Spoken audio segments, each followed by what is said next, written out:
Good afternoon, everyone here and over Zooms. Welcome to the panel discussion, Stop Crimes Against Female Journalists. This panel is co-convened by Asia Center, Friedrich Naumann Foundation for Freedom in Southeast and East Asia, Taiwan Foundation for Democracy, and EngageMedia. It is to mark the International Day to End Impunity for Crimes Against Journalists.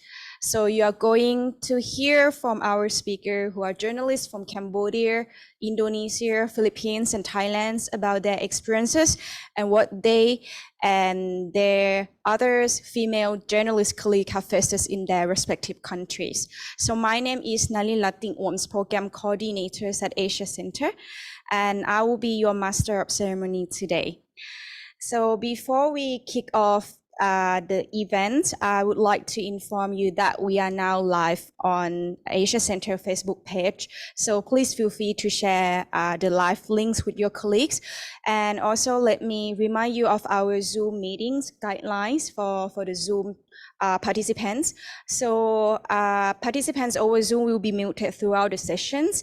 And please also turn off your videos in case that you have any questions. Please send them through our chat box, and our secretariat teams will monitor all of your questions.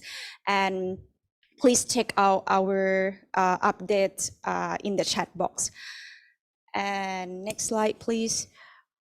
And here is the program for today. So we're going to have the welcome remarks from Asia Center and Friedrich Naumann Foundations for Freedom in Southeast and East Asia. And then we will start the panel discussions.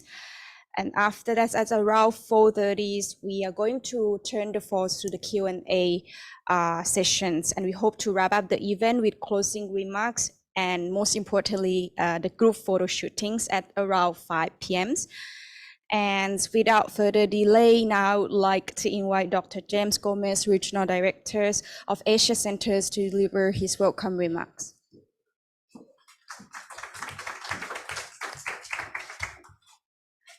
Thank you very much, everyone. Just simply to reinforce thanks to our principal partner, the Friedrich Naumann Foundation Regional Office, East and Southeast Asia. The foundation has been a long-term partner, and we are especially pleased to cooperate with them on this media project, which is a series of projects we work with them this year. I also want to recognize our partners, Taiwan Foundation for Democracy and EngageMedia, who have been also very supportive to promoting the event and getting our online audience going. Just very briefly, I want to mention a few things about the Asia Center's media program. Essentially, we do media research, and I'm also pleased to announce that the Asia Center has been successful in being awarded the UNESCO project in Cambodia.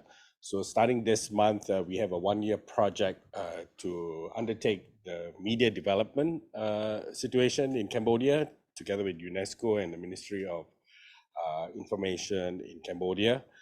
We've got other ongoing research on Malaysia. We've just published a report on Malaysia, but we have one more in the pipeline that will be released after the elections. And we've recently also been commissioned to do a study on Thailand.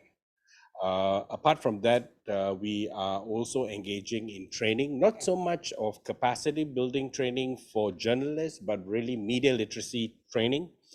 So we've also been awarded a contract with Google and ASEAN Foundation to implement media literacy training in Thailand and in Malaysia, where we have offices. And I also want to recognize Wana, my friend from the ASEAN Training Center, with whom we are collaborating to roll out media literacy training for the undeserved communities. Without further ado, welcome to our event, and I'll pass over the time back to Narendran. Okay, thank you very much, Dr. Gomez. Next, I would like to invite Vanessa Steinmetz, Regional Project Coordinator at Friedrich Naumann Foundation for Freedoms in Southeast and East Asia, to deliver her welcome remark. And I also like to take this opportunity to hand over the times to you as a moderator to begin the sessions. Over to you. Thank you very much. I hope everyone can hear me. Welcome to everyone who is here with us this afternoon and also joins us on Zoom. I'm very pleased to see so many people here. It's a very important issue.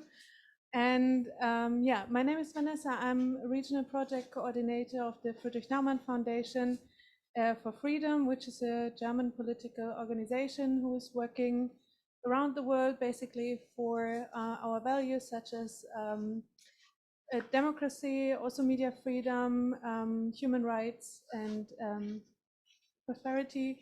And yeah, before I joined the foundation, I was working as a journalist myself, so I know a little bit about the topic that we are on today. And I would like to stress out that we're here on a very special day for appreciate the International Day to End Impunity for Crimes Against Journalists. And as liberals as we are, we believe that without media freedom and media pluralism, there is no democracy, and an attack on the media is always an attack on democracy as well. And so you cannot underestimate really how important this is.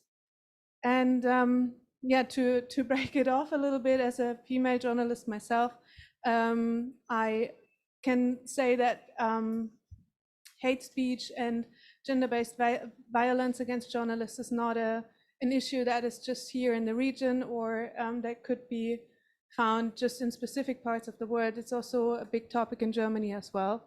I was working for a big German magazine, and whenever I was writing about certain political issues, for example, refugees in Germany, I could count on getting comments, mails from men who would wish me, or who wished me to be raped by refugees, basically. So this kind of hate speech, I think I also talked with my colleagues at that time as well, and I think every one of us, especially who are writing about sensitive topics, have such experiences as well. And yeah, I think this is a very important issue, not only because for journalism itself, but also for the journalists, because they fear the consequences.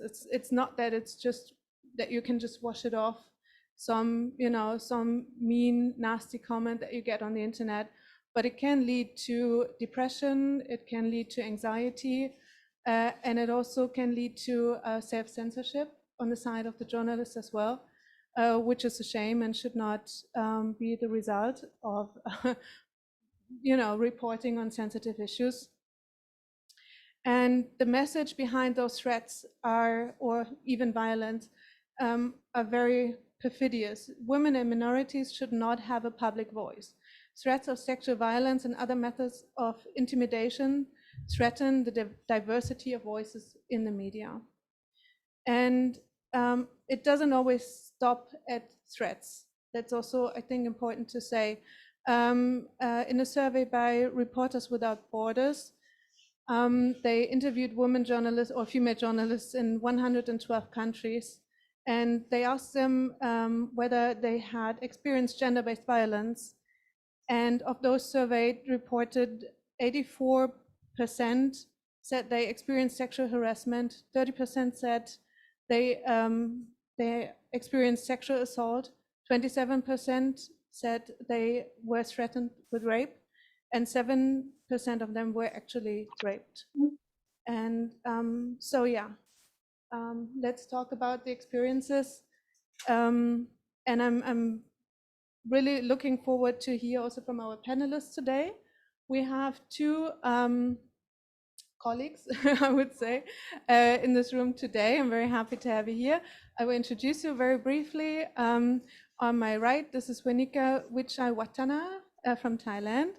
Happy to have you. She is a news anchor, reporter at Thai Public Broadcasting Service, or Thai PBS, and you're covering mainly international entertainment industry, and also you explore pop culture phenomenon of Thailand through a feminist perspective, which is super exciting. Thank you very much for being here. To my left, this is Eunice Novio, who is from the Philippines. She's working as a correspondent for Enquirer.net, and she's mainly writing about Philippine politics. On Zoom, we have two other panelists as well. One from Indonesia, Lubis. I cannot really see you from this angle, but maybe if you could wave, we can see a little bit better. She is holding the chair of Forum for Indonesian Women Journalists, and is the editor-in-chief of EDN Times. Thank you for being here with us today. And from Cambodia, Pa Sokheng is also with us today here on Zoom. And she's a news reporter at the Cambodian Center for Independent Media.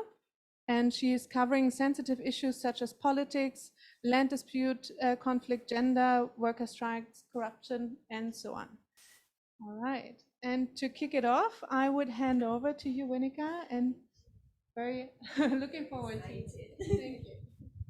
Well, thank you, Asia Center, for having me. I'm Wenika Wichaiwatthana, and I've been working at Thai PBS for almost 10 years now, mainly in the entertainment, arts, and culture section. And well, when it comes to entertainment, we may think that, oh, it is quite a field that is female friendly and also trans women friendly as well, as you can see from a rising number of reporters who are trans women, my colleagues, for example, who get more accepted to pursue the dream in the journalism field. But when it comes to on screen, we may not see much of a representation of a trans women or trans men as well as a news reporter or news anchor. And I think it is one of the topics that needs to raise more awareness in Thailand as well. And talking about the entertainment and culture field, from an outsider view, you may think that, oh, it is quite female friendly, as I raised this earlier, but it doesn't exempt women or trans women to get sexual assaulted or get a sexual discriminated, especially in the workplace and also in the news field as well. I may not be the one who experienced it firsthand when it comes to the sexual assaulted, but it is an experience of one of my junior colleagues. And I also asked for permission to share a bit of the details. I may not go into the details so much, but at the end of the day, the men who try to sexual assault her physically got fired from the workplace. But it is not quite a happy ending. The ending is, well, he got fired, but throughout the process of the investigation, throughout the process, and it took a toll on her, on my junior colleague, because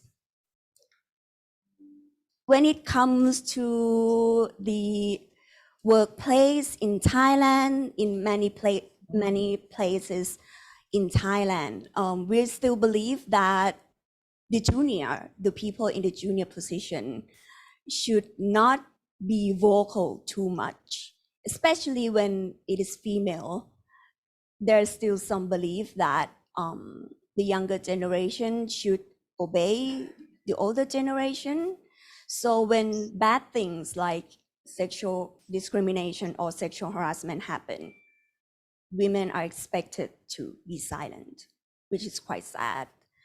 And the more sadder part is, it is women who should support and should raise their voice when these kind of bad things happen, but it is women who put a crime against women. It is the women that tell women to be silent, and it is the reality. It actually happened to my junior colleague, and I also believe that it not only happened in my workplace as well, but in many workplaces in Thailand, where with the social value, with the social norm, with the patriarchal society that, well, women are supposed to be docile and not vocal too much, because especially when you are in a junior position, to be vocal or to talk about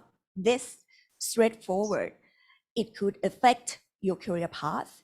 It could affect your safety, because you may not know what's going to happen to you when you are alone and you are working for late hours at work, at your office. So even though women want to talk, even though women want to raise the voice for themselves, there are still some factors that silence them. And this should stop, not only for Thailand, but everywhere in the world where women or female journalists have to face such the same incident. And that's what I want to share. Thank you very much. Eunice, maybe, no, sorry, the next would be Eunice from Indonesia, also sharing her experience on this topic. I think you provided some slides, is that correct? Yes, I will try to share.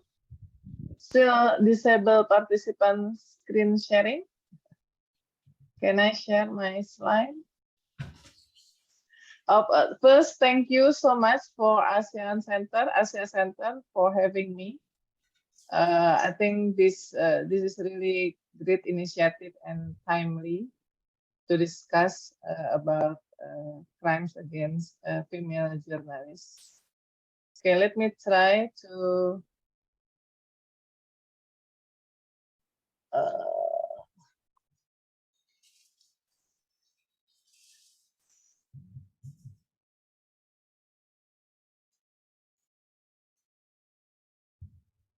put. Okay. I cannot.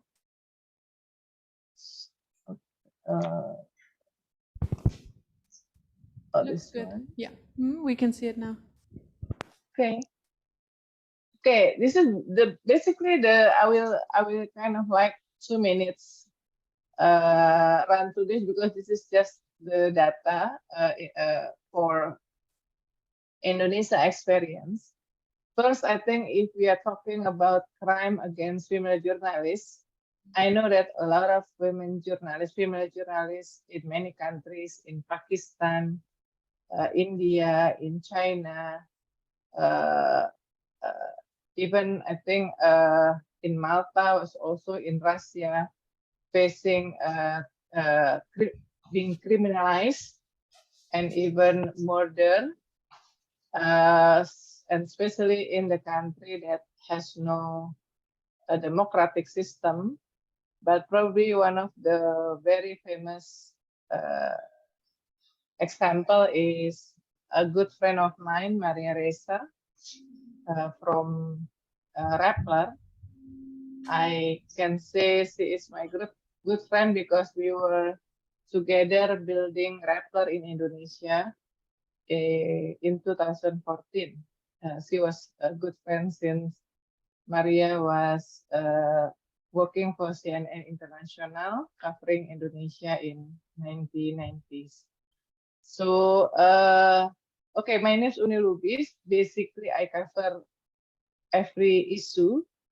And now, because I become chief editor of IDN Times, digital media targeting millennial and Gen Z. So basically, I have to learn also about the content that interested for next generation, including the K-pop thing. So yeah, I think we have to adjust to the fact that the audience behavior changing and the way they consume the story, the art, the journalism content also changing. The media not only competing with the other media, but also with social media and other platforms. And we surrounded by tsunami informasi. And in this digital era, I think there is an additional threat to female journalists, which is coming from the internet. Maria Ressa always said that, I quote her, that female journalists facing 10 times more bullied and also doxing by other people, by people that doesn't disagree with them in social media. So this is the data. Actually, the data is from a survey done by Indonesia Alliance, Independent Alliance Journalists, AJI. The data actually from 2017 until 2021, they haven't released this year data. If you see that there is several form of violence in Indonesia, I don't have data on female journalists being criminalized, but female journalists become the attack of and victim of violence is so many, and this data is show what kind of violence against Indonesian journalists, female journalists, physical violence, ban on reporting, threat of violence or terror, damage on journalist equipment. Even my journalists, IDN Time journalists, also have experience when they cover the big rallies or demonstration. They become the victim of not only demonstrator but also the apparatus. In this case, is the police that randomly try to get rid of the people from that did the rally, and then included the journalists also become the victim. And one of the story, the member of Indonesia Women Journalists Forum, which is I become the chair, that working in Papua. You know, Papua is one of the place in Indonesia that still has many conflict, become the hotspot. She also become the victim of physical violence that coming from the protester. So litigation, criminalization, actually, this is mainly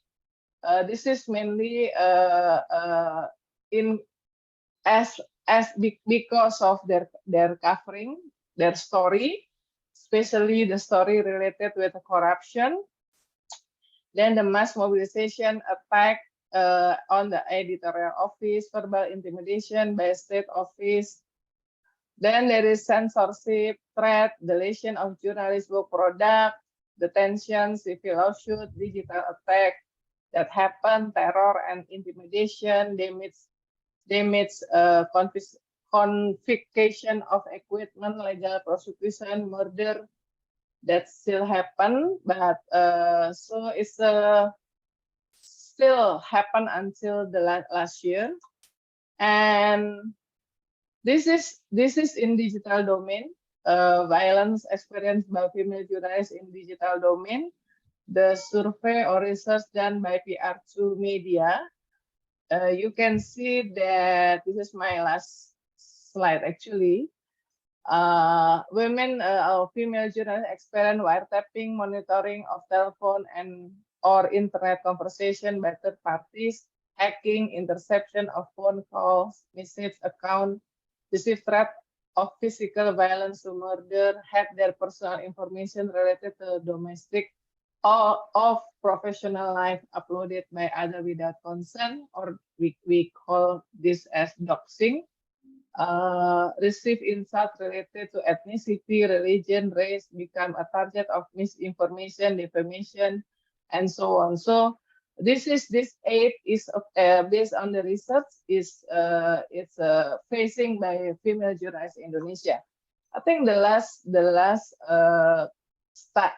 example is we have very popular she is like celebrity, but she has a very popular talk show. Her name is Najwa Shihab. So when she and her media, actually she founded this media named Narasi TV, criticized the police because of the way their luxury lifestyle. Narasi TV account, digital account, included their email and then their phone, their WhatsApp, or digital account actually being hacked. So more than 30 journalists in Narasi TV being hacked because of this criticism toward the police, included Najwa Shihab also being bullied and doxing, become the victim of doxing in social media. So I think this is the fact that digital era adding the burden to female journalists because they are more vulnerable, becoming the victim of violence, and also can be criminalized by, in Indonesia case, according to our research, basically the highest institution that become the what you call the one that did the violence against journalists is number one is the police. So that's Indonesia data actually that I want to share for this. I think as a trigger for the discussion, and for IDN Times and Indonesia Women Journalists Forum, we took this issue very seriously. So especially starting the pandemic era in March 2020, we did several workshops on how female journalists handling the violence against female journalists is not only physically but also online. We invite experts that share their tips, their expertise on how we as a female journalist can handle this. And the last one is about violence, sexual violence against female journalists. We in IDN Times actually has SOP, standard operational procedure, how to handle, and also included how the victim can report and get advocation and protection if they become the victim. And because I think IDN Time is the first media in Indonesia that has this kind of SOP. This SOP had been adopted by many media, included the member of Indonesia Women Journalists Forum, and also by Indonesia Press Council. So Indonesia Press Council on the process to publish this kind of SOP, how to protect female journalists from violence, from crime, and our SOP actually become one of the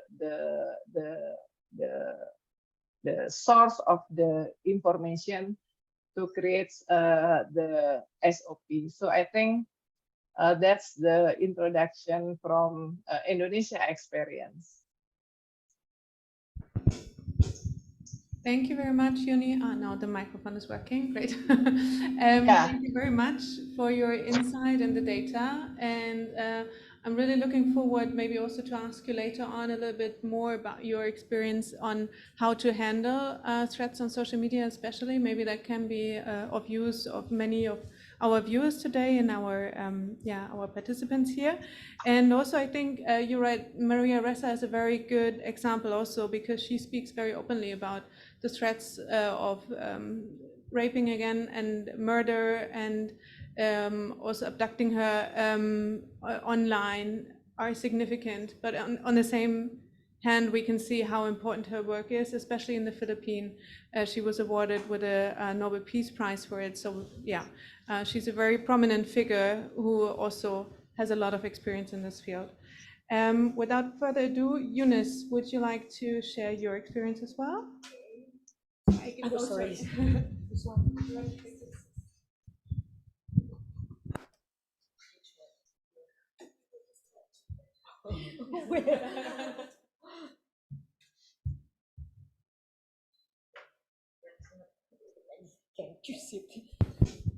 Okay, so I will just share my personal experiences here because I started writing as a correspondent for Philippine Daily Inquirer first in 2011, but I became very active in writing commentaries about politics only in 2016. So from 2016 to 2021, during Duterte's bloody regime, I wrote news and opinions for online news outlets.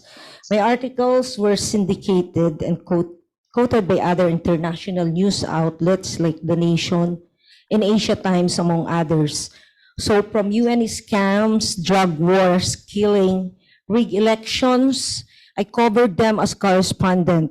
If someone asks me for help, I refer them to friends in the Philippines. That's how I was connected to the Night Crawlers, a group of photojournalists who covered Duterte's bloody war. At that time, a cousin became a victim of the senseless violence of Duterte's regime. Even though I'm not in ground zero, as I call the Philippines, I supported the advocacy of NUJP, that is National Union of Journalists in the Philippines, by signing manifestos sent to me by Mr. Nonoy Espina. That's my only way to support them. Then I began asking, if something happens to me, who will help me? Who will stand with me? I know my counterparts are also experiencing harassment because of their job. Being a journalist is a risky occupation. I'm not actually a full-time journalist. I prefer writing feature stories and reviews, but the Duterte regime changed that. I have to write something because as a journalist, I have the responsibility to speak the truth from evidence and first-hand accounts of the people who experience atrocities. I will speak about the harassment I experienced as a freelance female journalist. I opened the folders where all kinds of threats were hurled at me. Unfortunately, these people harassing me are not trolls, though some are. They are real people who have been close to me for quite some time. And that is what makes it more terrifying and unsettling. Here are some of the insults I have for, where is? So you can see some of this. Okay. So the threats and insults I have for breakfast, lunch, dinner, and in between. So libel, destabilizer, I don't know what they mean. Paid hack, prostitute, that means press prostitute. Mamatay ka na sana, may you get killed, your family get killed. So here are, some were written in the local language, in Tagalog or Filipino. You're insane, a psychiatric case, ma-rape ka sana, I hope someone rapes you, you're an addict, that's why you defend them. And then unknown emails, calls, and messages. Call it coincidence, but the con people I wrote about are Duterte supporters, and they are also in Thailand. It seems that during that time, people were becoming bolder in hurling threats and insults because of Duterte. It was the darkest time of my journalism career without any organization to back me up in case things went awry. The late Nonoy Espina was the NUJP chair at that time. He advised me to keep records of the online harassment I got almost every day. So I compiled everything, took screenshots, and recorded the names of the people who threatened and ridiculed me. I also sent copies of this to my editors in the US and Manila and to trusted friends. Okay. Oh. So these are some are in English. Okay. Oh, wait. Okay, so I make the decision not to reply. So these are surviving online abuses. So I did not read comments, but I keep the comments as evidence. I get the names of the persons and provide the screenshots of harassments and intimidation to editors and trusted persons. I reported these persons to authority, examples, police, administrators, embassy, if the threats are compromising my credibility. Okay, I also advise family members not to read anything I'd written or engage with the commenters or what we call trolls. During that time, I was also a member of the FCCT, the Foreign Correspondent Club of Thailand, but the organizations can do anything to help me. I did not bother to ask them though, because there were other journalists here facing jail time because they speak truth to power. In the Philippines, I cannot get assistance. First, I am just a correspondent. As a correspondent, we do not have an employer-employee relationship. I just informed them of the harassment. I also sought the assistance of the Philippine Embassy when I was threatened with a 2 million baht lawsuit by a Filipino who scammed Filipinos and other nationalities because of the expose I had written about the fake UN and other scams. The Philippine Embassy assisted me in filing a police blotter, but nothing came out of it. I also filed a complaint at the CRUSAPA and the Philippine Embassy under the new administration because Filipino teachers are the ones threatening me by calling me baliw or crazy, and I need psychiatric evaluation because in their words, I am nagmamatalino or posturing as intelligent. Nothing happened. Why, I do not know. Maybe because we are Filipinos, we are in Thailand, and they do not think journalism matters, and these are just threats anyway. When Maria Risa and Reynaldo Santos of Rappler were convicted for cyber libel in June 2020, it became a precedent for people who feel slighted because of the news written about them. Another set of threats came in, this time defamation. In Thailand, the law against defamation is very strict and could take years to settle. And then my editor forwarded me a letter informing me that my article about the imprisoned Filipino for fraud threatened us with a lawsuit. It happened here in Thailand, the fraud. So he told my editor to remove the post. The article was already 3 years old and the person concerned was already freed because he had paid back the victims and no one pursued the case against him anymore. I have the evidence. I interviewed the victims, but because I had no means to protect myself, I yielded. So I told my editor, okay, you can take it down. Since then, I stopped writing for online news. I primarily write solicited articles and opinions for some organizations and in Asia Times. I now write literary reviews and academic articles with limited readers. As an academic, I ascended to the ivory tower. Honestly, the threats affected me so much. I had sleepless nights and I got sick several times. But I put them all behind me now. If I don't cry while I'm reading this, so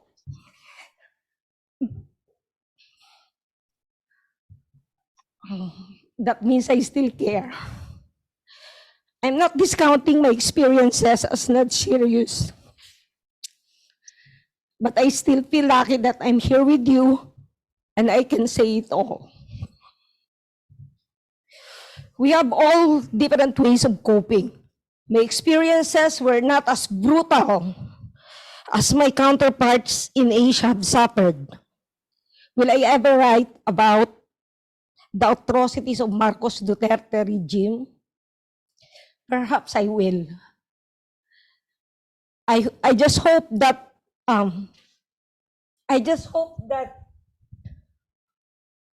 an organization in the Philippines, I already wrote to them, the NUJP, and they respond positively. So the reason why many journalists, specifically female journalists, don't write anymore or just stop writing, it's because of that. Threats are not just threats, it will affect you. Thank you very much. Yeah. Thank you very much for sharing, and very sorry you had to experience that. We have another fourth panelist from Cambodia, also on Zoom. Her name is Sokheng Pa. Are you with us, and would you like to share as well? Yeah, so good afternoon again. I'm Sokheng, and I'm gonna share you the screen Can so we that turn on the sound inside here, or I'm not sure if it's her. do you hear me? A little bit. Yeah, because I think I have turned on. Again, do you hear me? Yeah, now it's good. Thank you. Oh, okay, thank you. So I'll share the screen now.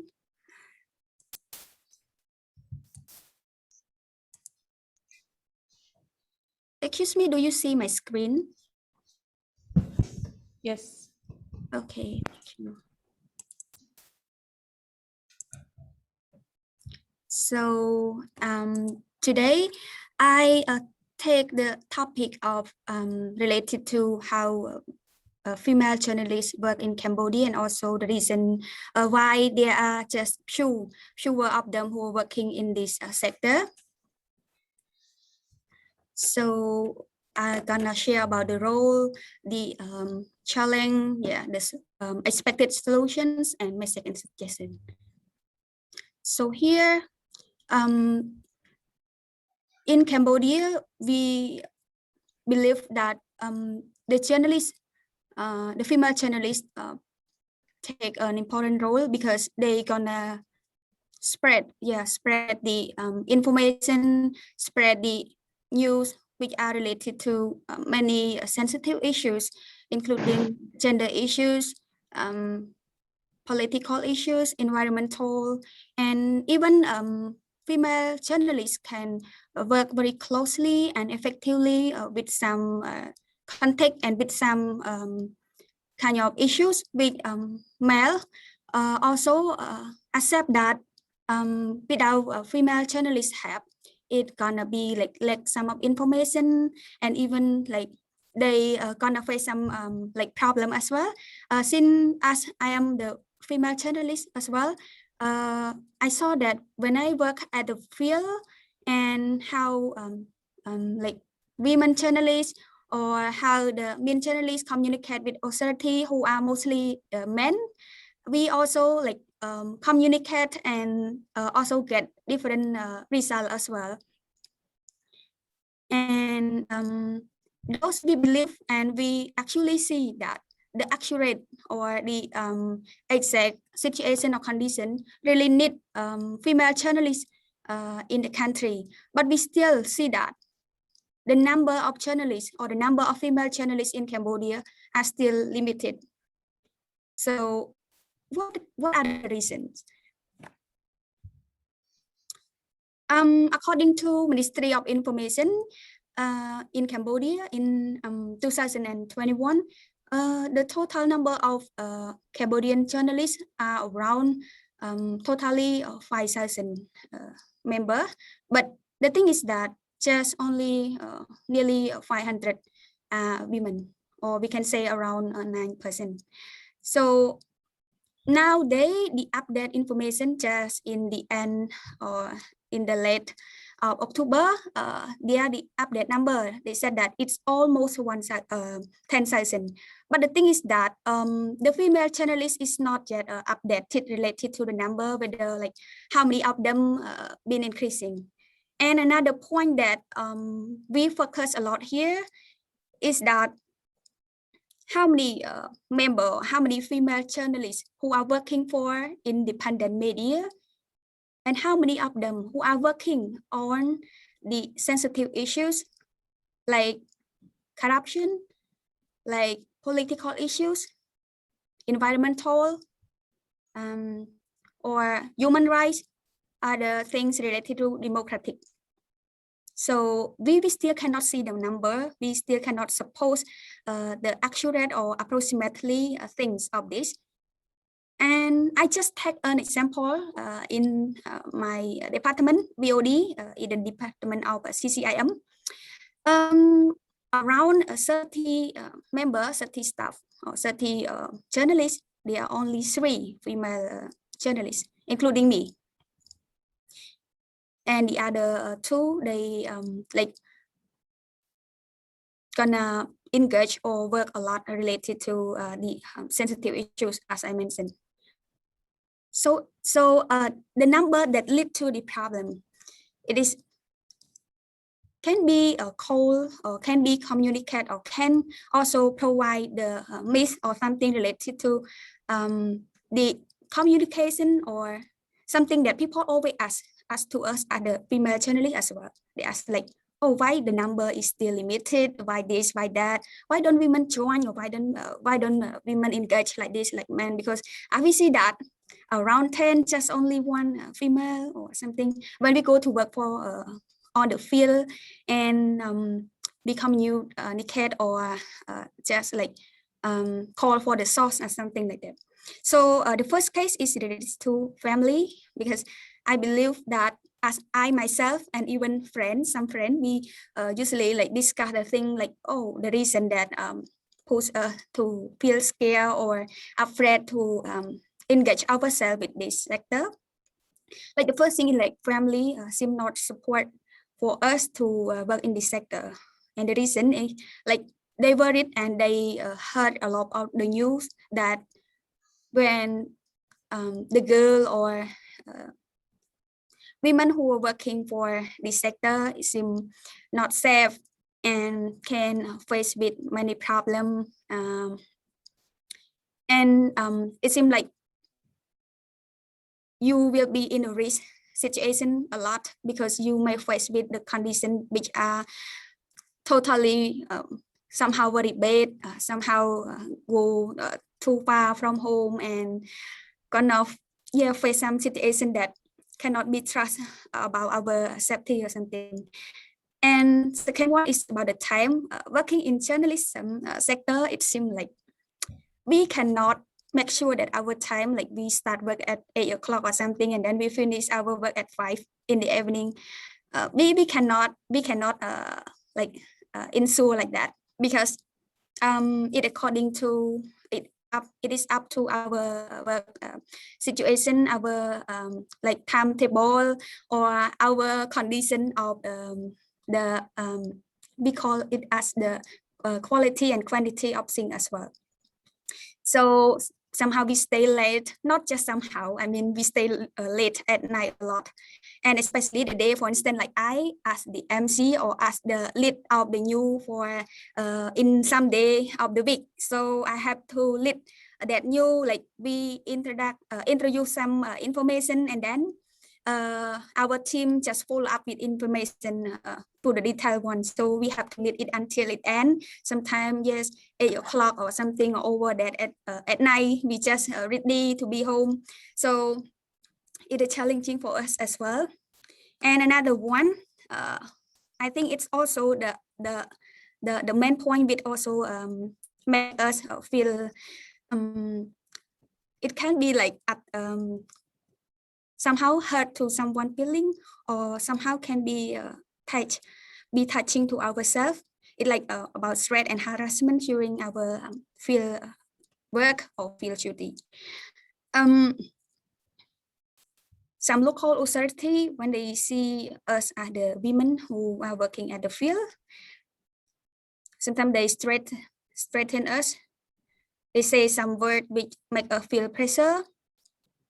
Like for I myself, I experienced taking the photo and video at the field during Nagawa striking, and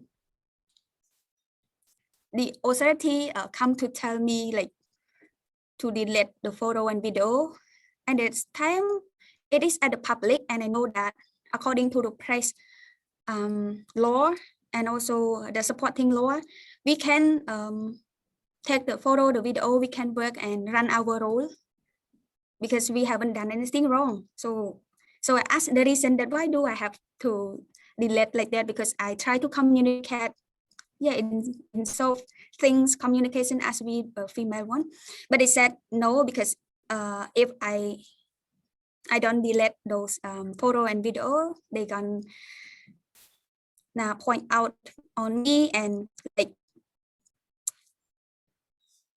file a lawsuit against me, something like that. And I also used to experience another case, like I get into a press conference of the state management team, and it is a state conference, a state press conference of the government, so that we can provide information to our people and audience, right?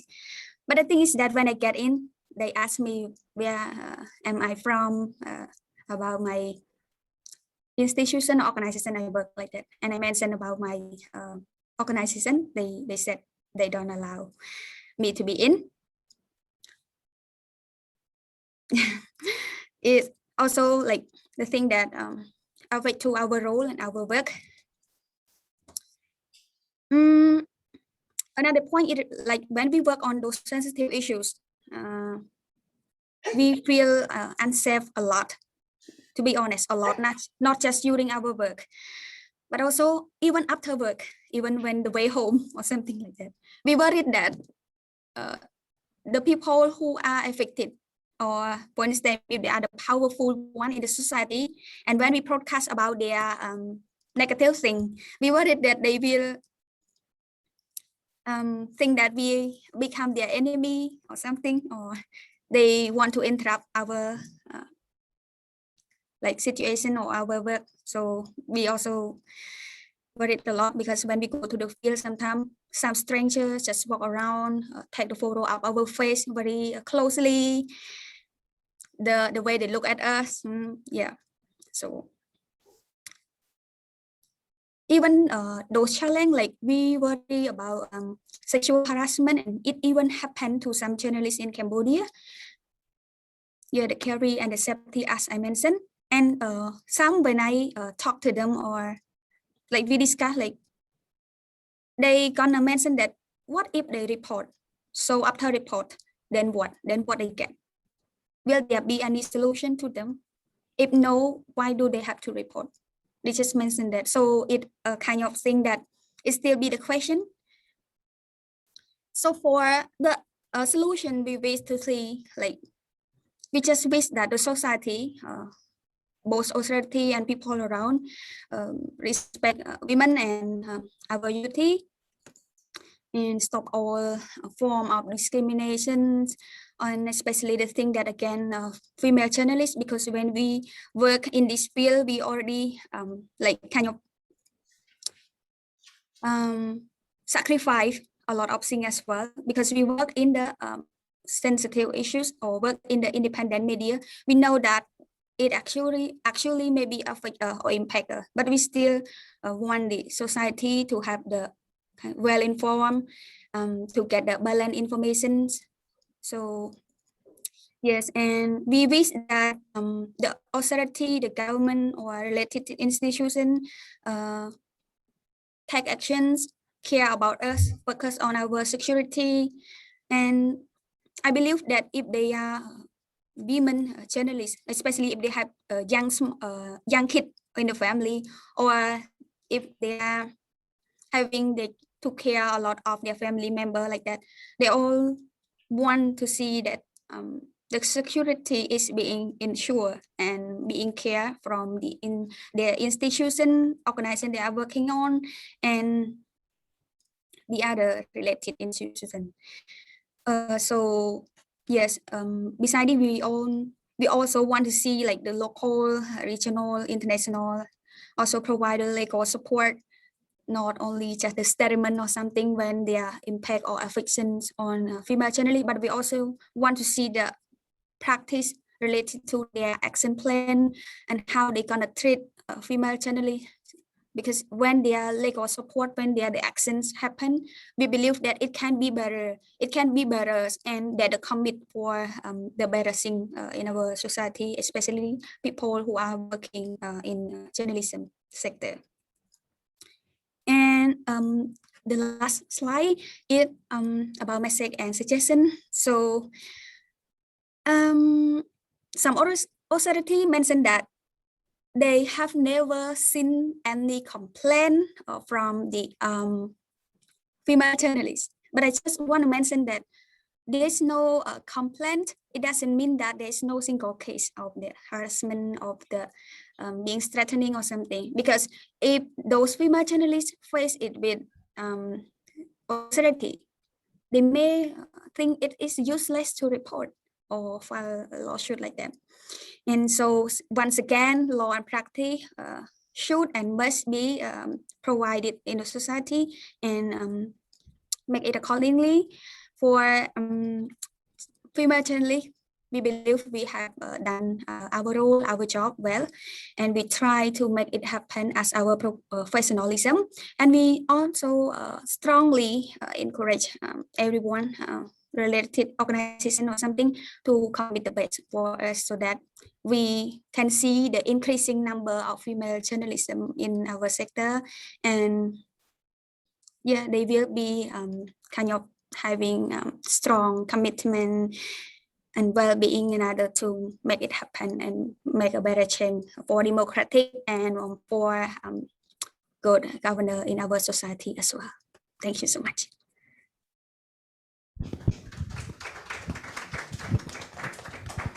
Thank you very much, Sokheng, for your insights from Cambodia and also your suggestions.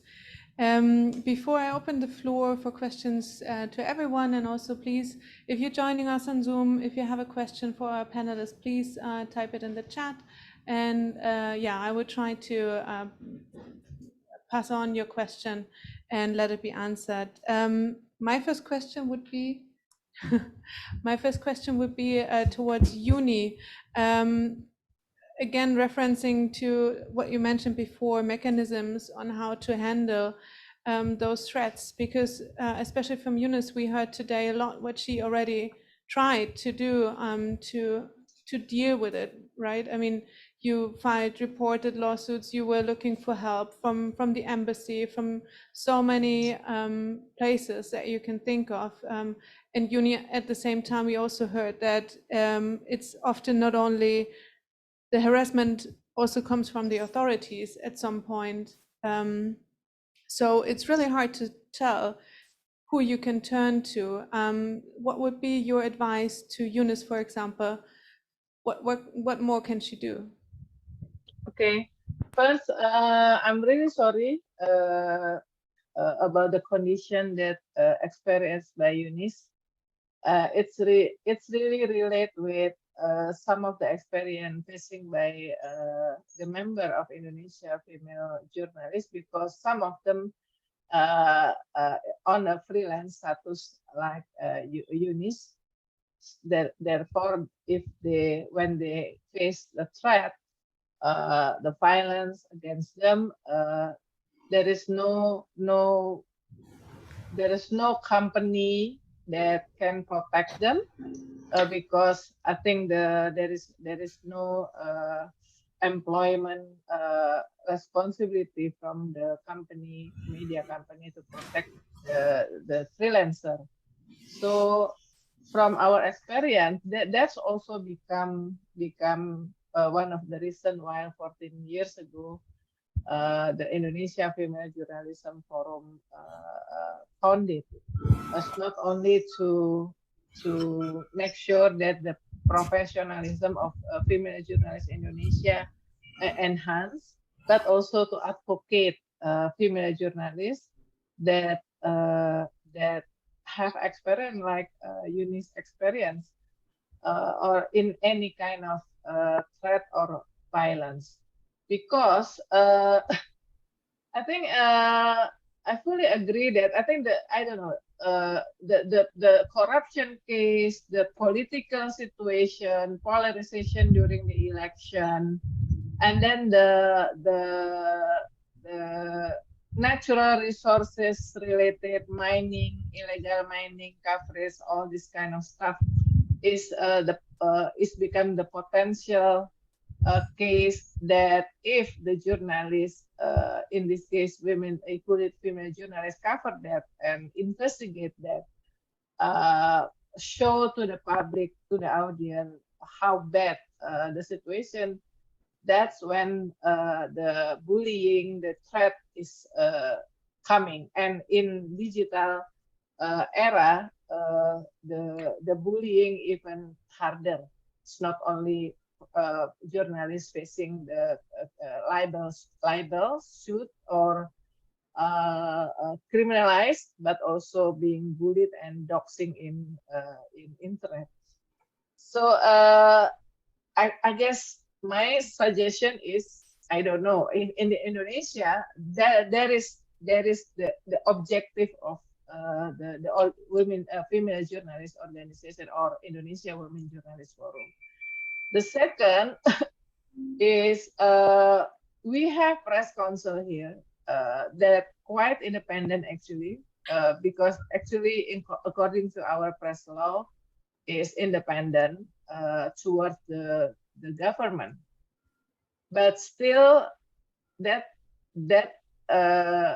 depend on the people that sitting on the press council. We nine member of them, 3 from journalist association representation, 3 from media company or organization, media company organization, 3 from the public figure that respected public figure. So far, I think in the last, after 1999 reformation, this press council become quite independent, but there is more criticism or question toward the current one, whether they still can independent toward the government, toward the president, because in many cases, actually, we feel that they are not really fully protecting or advocating the journalists that face threat. The third one, I think the problem, I fully agree with my colleagues from I think Cambodia. I believe that many of the cases, many of the threat actually not reported or not revealed because of the culture, because of female journalists like or as part of the female society often doesn't want to report their if they have case on violence against them, sexual violence, because the culture, and also because they can potentially become the victim of the apparatus, and even become the second or the third victim of the media coverage that not really show empathy toward female, included female journalists. So that's also still happen in Indonesia, but through the organization and also through the this is probably if just a second, I'm back in 1999 before the digital. When I already became the chief editor, I was only 32, the only and the first woman become the chief editor in mainstream media. And we published the leaking telephone conversation about the corruption case of the former President Suharto. He was dictator, and in comparison with President Marcos from Filipina at that time, with all of this corruption related cases. And then after published that, the police took me to the police station, and they interrogate me like 16 hours. But I was lucky because that time it's a telephone conversation between President Habibie and the Attorney General. That in that telephone conversation, the president asked the attorney general not to put serious investigation on the corruption case related with former President Suharto. President Habibie is the successor of President Suharto. But hundreds of journalists support me. Hundreds of Indonesian journalists support me. So they're waiting in front of police station for like hours, 16 hours. So there wasn't digital media pressure or hashtag or whatever, but the media actually put the pressure. The media after that they put the pressure to the government. So fast forward, the case actually dropped down by the President Habibie, who didn't want that his popularity being jeopardized because of that case. But now with the polarization, almost all of the victim journalists that become the victim of threat or violence or crime, actually the one that criticize the government, actually similar with the Indonesia. But probably Jokowi is not that harsh like Duterte. But he never, the government never directly put the journalists on threat, criminalized, but the supporter of the government, of the president, that report the journalist or media or social media user to the police because their criticism toward the government. And the situation is similar with what Eunice tell, that, you know, we report to the police, but actually the police working under the government itself. So like there is no solution, and in some case actually our last resort is campaigning in social media. So I think Indonesia Alliance Independent Journalists Indonesia AJI is really working very good and in campaigning and pushing and make public pressure in advocating and protecting the journalists, including women journalists that become the victim. And Indonesia Women Journalists Forum that I chair is smaller than AJI, but we always work together with AJI in social media campaign. So there is the thing that we can do, and in corporate level, in media corporation level, like I mentioned, we have our internal SOP to protect our female journalists, included if we assign them to go to the field to cover the rally or go to the hotspot conflict area. First is never alone, always in pair. Always in pair. That, for example. The second one, there is a SOP that every one hour they have to report their location, their position to the office, so we can monitor them. And the third one for the hotspot is at least we also cover them with insurance if things happen. So it's very detailed SOP. That's some of the things that I can share to you, that the media company should have internal procedure to protect the journalists. The last one about the mental health. Yeah, about the mental health. Like if you get bullied, dogs and everything, that's really will affect your mental health. I get bullied a lot in social media because probably not many chief editor actually dare to appear by our own name in social media. So if there is problem with my team coverage or even my opinion in social media, I get bullied easily. But now I become very immune toward that, because I don't need to answer. I don't need to answer or respond to all of the bullies. Sometimes the bullet ended until 7 days, but I need to answer only one, that question asking me to clarify. about the article, about my statement, about my opinion. That's enough. One response to the one that really not really kind of bullied me, but asking me to clarify.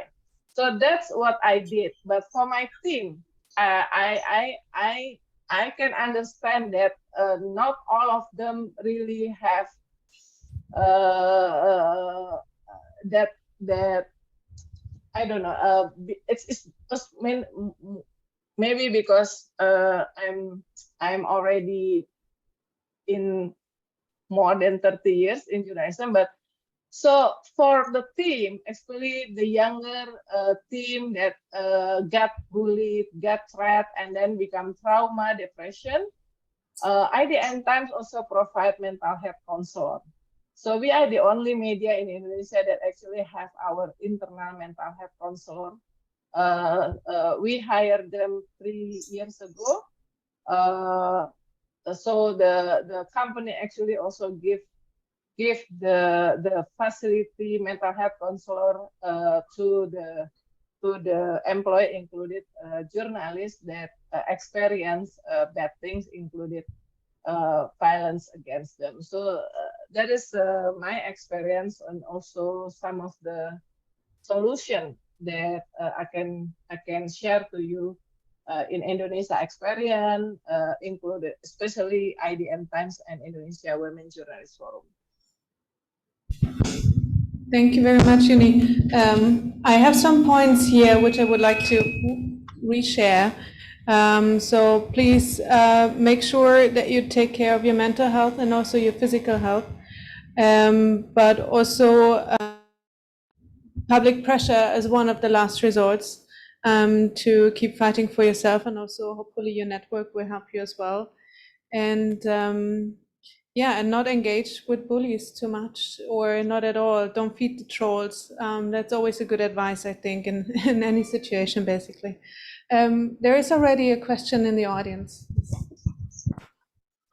Dr. Wilfried Herman, I agree with our Indonesian colleague, and our Cambodian colleague is gone because I trained CCIM about 3 months ago on safety and security for journalists. The way is we have to have several layers, and we have to differentiate between organization and freelance. What the organization has, like SOPs and so on, I still doubt that many organizations have it, but at least it's easy to establish. But freelance, you are alone. However, you have to see first a kind of physical protection for yourself, which include mental health. And the second one is your reputational one. One time you have maybe to say, okay, I don't write because I have to survive. I always use the way of the plane to say, what is the announcement when the oxygen masks were shown? The announcement is first put the mask on you and then help the others, even if it's a child. The key point is, if you are injured or if you are killed, detained, out of your business, you cannot do to help the people to submit your message, to get your things out. So this is why it's very important to get the physical protection first. And you a level between human rights defenders and women security. So I train both, so I know the ways what you are facing, from sexual harassment till using of PEP kits and so on. We train people from Japanese TV going to Myanmar in high-risk environments. So the way is, even for individuals, you can have these kind of trainings, and then you build your own little fortress around you. The organizations have the duty of care.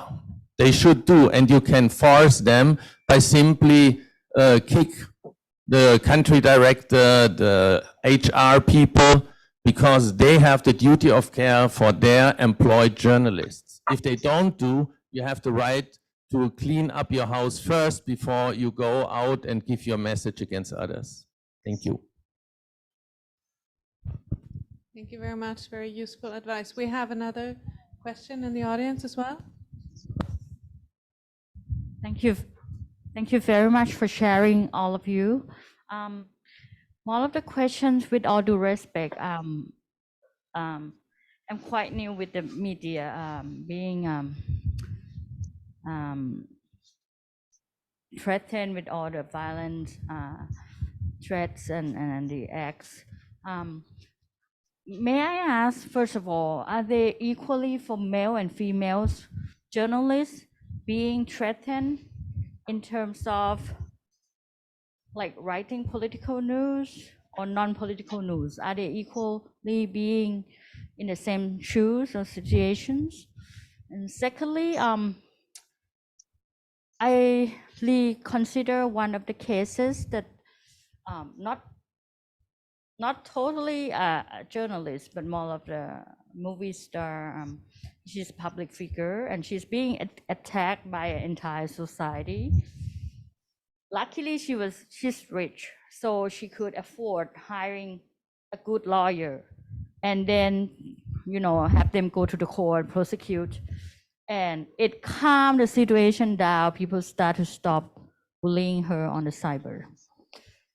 With that case, I was retrospect that, are there any funding or pro bono lawyers in your respected country that willing or unitedly work with journalists so that they can save the freedom of press and being, you know, justified for any gender? That's refer back to my first question, who willing to bring the best of truth to the public, regardless is media or entertainment news or political news or whether it's a social issues. So just some questions or thought. Thank you. Who would like to take on the question? Okay, in the Philippines, we have pro bono lawyers. But of course, here in Thailand, I don't have anyone here to protect me. And it's very, very expensive here. So the last time, so I just filed a police blotter upon the advice of a Filipino lawyer in the Philippines, not here. So the Philippine Embassy assisted me. So that was 2018, December 2018. So it's just that I just have to do that.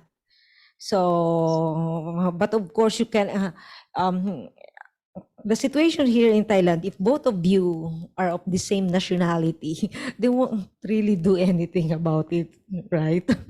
So if you're, if for Thai nationality and of course another nationality, they will act on that. So that's one of my experience here. And the embassy, our embassy, is not going to help you. So after when the ambassador changed, so I filed another complaint. That's, I think that's 2019, 2020. So that's another another ambassador, Philippine, in the Philippine Embassy. So I filed a complaint against those Filipino teachers who questioned my credibility because I wrote about the rigged elections, senatorial elections in 2019. So I wrote a complaint, and then the consul told me that they cannot do anything about it because we are both Filipinos. So I elevated the complaint at the Cruzapa. What's the Cruzapa? I don't know the English term for Cruzapa, but it's for the teachers. And the Cruzapa just acknowledged the complaint. And I don't know what happened next, but they stopped. So perhaps the Cruzapa also sent them letters or anything. So they won't inform, they did not inform me about the case anymore. Thank you very much. Also, for the first part of your question, in as far male journalists and female journalists are treated differently. I don't know, Wenika, maybe you want to take it? Well, in terms of, from my perspective, as I also report on the gender equality in the entertainment industry, or like representation of the LGBTQ, I had a program like 3 years ago when the gender equality in Thailand may not be a hot issue as of the present day. I got a phone call from an audience not to report on such issue because, well, LGBTQ or like those with gender or the gender diversity in Thailand is not quite accepted at that time. They male and male relationships or women and women relationship were still deemed like a stigma, like a taboo in Thailand at that time. And I got a lot of phone call not to do the program. And unfortunately, my program went out of air like a year later. I don't know why, I don't know the reason why, but I think maybe the social acceptance one point, but when it comes to the gender equality on the news representation on my channel at Thai PBS, when it happens to be a male news anchor or a male reporters, it seems a little bit easier for them. It seems like they don't have like such phone calls as me to not do the program. And in the entertainment section, the number of female reporters are like quite a lot comparing to the male counterparts. So I may not be able to speak on behalf of the male reporters in this section, but yeah, that's what I want to share. Can I add to answer the question? One is, journalists facing crimes, male and also female journalists facing crimes. But the difference is, like I mentioned earlier, that in this digital era, female journalists facing 10 times more criticism and bullied, doxing. Sorry.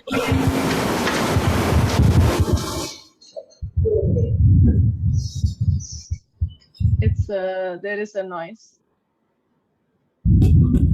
We can still hear you. Yeah, okay.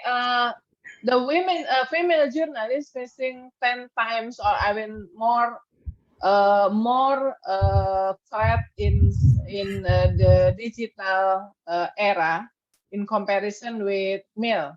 So, for example, if male journalists got bullied or threat because of his coverage on certain issues, including corruption, political, and so on, they just criticism him without actually exposing about the personal life of him.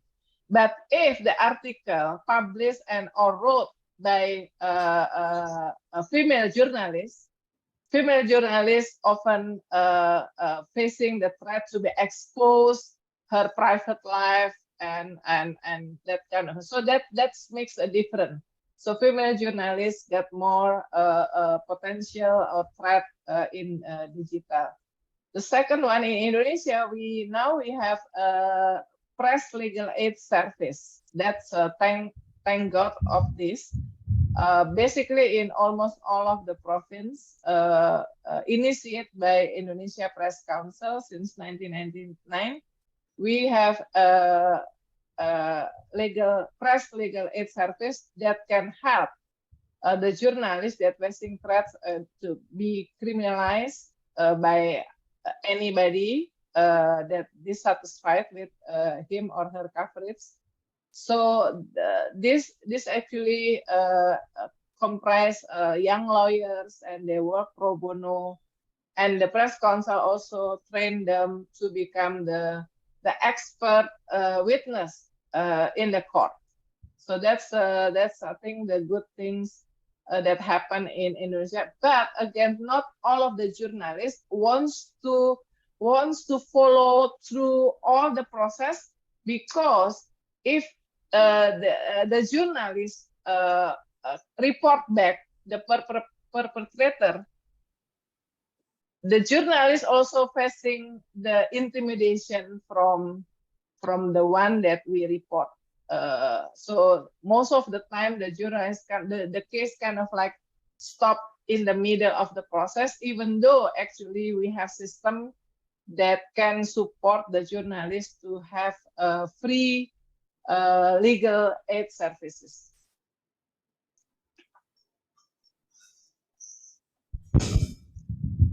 Okay, thank you very much.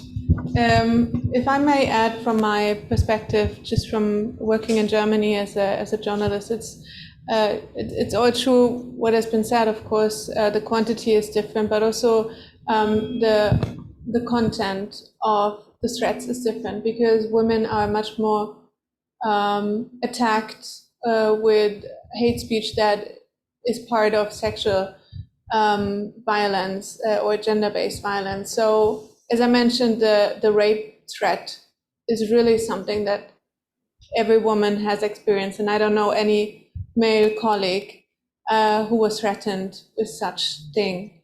That doesn't mean it doesn't happen. I think it's just not as often, and I think this is very particular thing that we are facing with our everyday work, and yeah, it's quite frightening, to be honest. Is there another question here in the audience? There's one, yes. Thank you, Frank Starmedi, Hanisbel Stiftung. I'm from Indonesia. I want to ask about is language still a major factor? For example, what I observe in Indonesia, then you cannot write sensitive things in Bahasa Indonesia because it will gain traction, it will went viral fast, yeah. But English still okay. And in some country like Vietnam, Cambodia, then English is the safest way to write, yeah, to avoid this abuse or harassment. But Philippines, I'm not sure, because most of the population, let's say, English is not something foreign in a day-to-day life. So my question is that whether language is something that we can use as a channel, you know, to report sensitive things, especially for female journalists. Thank you. Who would like to get on that? Do you have any experience with it? Maybe in Cambodia, I don't know. How is it with language? Are you safer when you write in English, for example? Thank you for the question. To me, for my perspective, I see that for the language, we can call maybe it is the barrier for some Cambodian people who are not be able to read in English or something. But it's only can be we call as some people only, because nowadays most of them, they can read English, they can understand, and even if they want to know something, they can also use the technical Google or some system in order to help them. So it still be something that they still can find it out. If you ask that, is the language be something that can use to report and can be safer to female journalists? I think if those are the sensitive issues, it still be happen and impact to female journalists as well. By the way, it up to the condition or the issue as well. For instance, if it is the political issues, those we have written the article or produce it as the video or something in English, but if they want to find out, they still be able to make something happen. They still be able to find out what the meaning is or like that. But if those are the like the case that being viral, or the case that it means like they cannot catch the point which make feel be unsafe or something. It also up to the case. And I think that here in Cambodia, maybe most of the government authority or something, they also have their team to always search out or follow up or manage the thing. Like for instance, they have the team who always follow with the news on our page or our media, broadcasting media or something. So those we broadcast it in English or in Khmer or other language, they still find a way in order to find out what we are broadcasting today or lately or something. So I still believe that language is not the barrier, and it doesn't mean that when we broadcast in English we will be safer because people may not all the people may understand our language or something. But my point is that if we write the article or produce the video in English, only people who understand English gonna like follow up a lot on our content, like, share, comment or something. Because people, for instance, if they are the older people, the older generation, they may not understand English a lot, so they don't follow much on our content. They follow much only in Khmer because they actually understand what we are writing fully and completely understand like that. So yes, totally. The thing is that if they want to find out something, if they want to make impact to female journalists or something, it doesn't matter with the language. It doesn't make them become the barrier or something, but they still find a way to reach it. So I don't think language is something that make female journalists be safer. The thing is about the contents, and the thing is up to the condition and the person who are making the story or something. And it's up to the authority as well. Yes, thank you. Okay, thank you very much. You would like to add something? I think it has also something to do with the online news you're writing. For example, I think whether we write in Filipino, in Tagalog, as long as it's printed in Inquirer. So it's very notorious. Many trolls are following the Inquirer.net. So because when I write, for example, for The Nation, so no trolls. But for Asia Times, when because we have the tags for news for Asia Times, and then the trolls are coming into Asia Times Facebook page. So it depends largely on the online news. No language or anything. So if they want to follow you because of the tags, so they will troll you. All right, thank you very much. We are at the end of our time. I would have had so many more questions, but yeah, maybe we postpone it and we keep talking about this issue. That would be my wish for this year and for the next year and for all of the years, basically. And thank you very much for sharing also quite personal insights that we could hear today. I hope that some of the suggestions might be helpful for someone here in the audience or in the panel. And yeah, with that, Nalanrat, I give it to you for your closing remarks. Thank you. And an applause for our panelists. Okay, thank you very much for the very insightful discussions. And thanks to Vanessa for moderating the sessions and all the speakers here and over Zoom. So before we wrap up, we would be grateful if you can complete the survey, give us some feedback on the event, or did you learn from the event? And So ladies and gentlemen, I think we came to the end of the event. So I would like to take this opportunity to express my special thanks to Friedrich Naumann Foundation for Freedoms in Southeast and East Asia, Taiwan Foundation for Democracies, and EngageMedia, as well as all the participants here and over Zoom. So we hope you learn from these panel discussions, and we look forward to welcome you in other future events. So check out our social media for the news and any updates on the future events, and we hope to see you there. Thank you very much.